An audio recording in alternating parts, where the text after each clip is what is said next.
She stopped running.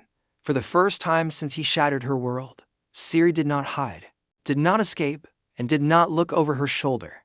She was waiting, and far away, cutting through the cold wind like a shadow that refused to die. Leo Bonhart was coming to finish what he started. The hunt between them was never just about swords. It was about fear. It was about control. Bonhart once broke Ciri down piece by piece. He hunted her like an animal, chained her, forced her to fight, and tried to crush the fire inside her. To him, she was nothing more than a prize, a young girl with power he could not understand. And for a long time, Ciri believed she was powerless against him. Every scar on her body carried his name. Every nightmare had his face. But this time was different. The battlefield was silent, covered in ash and broken stone. The war had passed through this place, leaving only ruins and smoke behind. It felt like the world itself had stepped back to watch what was about to happen. Ciri stood alone in the center of the empty courtyard, her sword resting calmly at her side. No shaking hands, no fear in her eyes, only focus. The girl he once hunted had trained with witchers, survived monsters, and faced death more times than she could count. She was no longer prey. Bonhart walked forward slowly, his armor scratched, his smile thin and cruel. He believed this would end the same way it always had, with her on the ground, and him standing over her. But something in the air felt wrong. Ciri wasn't running. She wasn't begging. She wasn't afraid. This was not a hunt anymore. This was the end of it. Bonhart stepped into the courtyard like he owned it. His boots crushed the ash beneath him, slow and steady, like a man who had already won. He looked at Ciri the way he always had, not as an equal, not even as a threat, but as something he once controlled. A small smile touched his lips. He expected her to panic. He expected her to remember the cage, the chains, the blood. "You're still just a scared girl," his eyes seemed to say. But Ciri didn't answer his silence with fear. She answered it with stillness. Her breathing was slow. Inhale, exhale, just like Geralt taught her. Her grip on the sword was firm but relaxed. She watched his shoulders, his feet, the way his fingers twitched near his blade. She wasn't looking at the man who haunted her nightmares. She was studying a fighter. Bonhart drew his sword first. The sound of metal sliding free cut through the air. He rushed forward without warning, fast and brutal, aiming to end it in one strike. But this time, Ciri moved before he could touch her. Steel crashed against steel, sparks flying between them. The sound echoed through the broken walls. He attacked hard, heavy blows meant to break her guard. Each strike carried anger, pride, and the memory of control he once had over her. But Ciri didn't fight like the girl he remembered.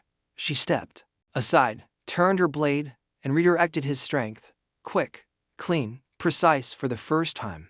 Bonhart's eyes narrowed. He pushed harder, trying to overpower her, forcing her back across the courtyard.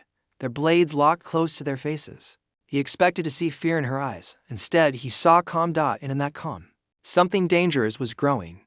Bonhart growled and changed his rhythm. He stopped fighting with anger and started fighting to kill. His strikes became faster, sharper, aimed at her throat, her ribs, her legs. One heavy blow slipped through her guard and cut across her side. Ciri stumbled back, pain burning through her body.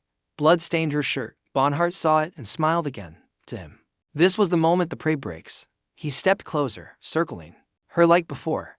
"You were never meant to win." His voice seemed to whisper in the wind. He raised his sword for the final strike. Then everything went quiet. Ciri's breathing slowed again.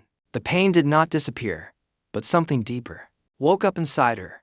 The air around her began to shift. The dust on the ground trembled. Bonhart hesitated just for a second. He felt it too. Her eyes changed. Not with fear, not with anger. With power. The elder blood inside her answered the danger. The world around them flickered, like time itself was unsure what to do next.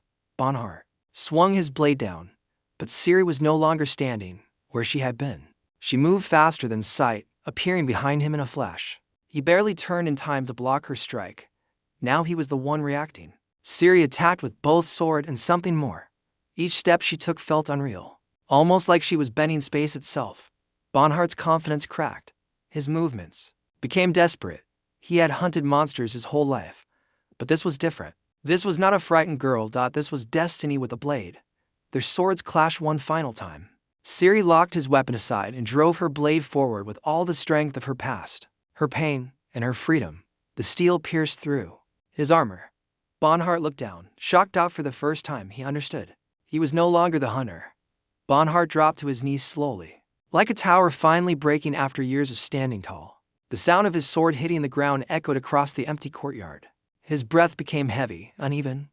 He looked up at Ciri, not with anger, not even with hate, but with disbelief.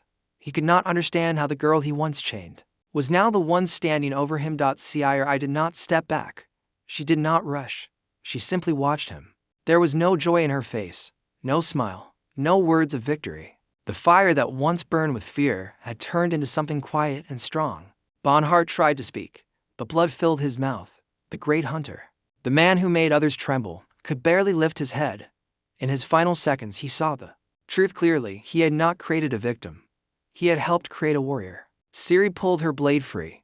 Bonhart fell forward into the ash and broken stone. The wind moved through the ruined walls, carrying away the last breath of a man who believed he could never be beaten. And just like that, it was over. The courtyard felt bigger now, lighter. Ciri stood alone, staring at his body. She waited for relief, for peace, but what she felt was something deeper. This was not revenge. This was release. The chains he placed on her years ago were finally gone. Not because she ran, not because someone saved her, because she faced him.